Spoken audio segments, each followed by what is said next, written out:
το όπλο, του λέω πού σε σκότωσε ένα παιδί. Και τότε ζούσε ο πατέρας του, μη σου έκανε Νάικη, ο πατέρας του είχαμε όλα κάνανε.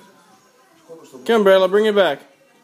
όχι ότι με άρχισε ο πατέρας μου, έτσι. Λέω ότι όλα πάρτε μου το Marley. 220 πάνω. Αυτό βάλει τότε τις εκμίξεις και στο χέρι του είναι αυτό, σε μια φάρμα. Και αυτό και ένα άλλο μαζί φάγανε ένα άλλο. Ναι, το άλλο. Get Bella. Καλά τα σκυλάκια. Don't throw them. Εγώ τους μικρά τα θέλω. Yeah, I shave it. Πού να δεν συμμετέχει λίγο. Τον έκανε την You look like a fruit. κατασκευή. This is the man. He's the macho.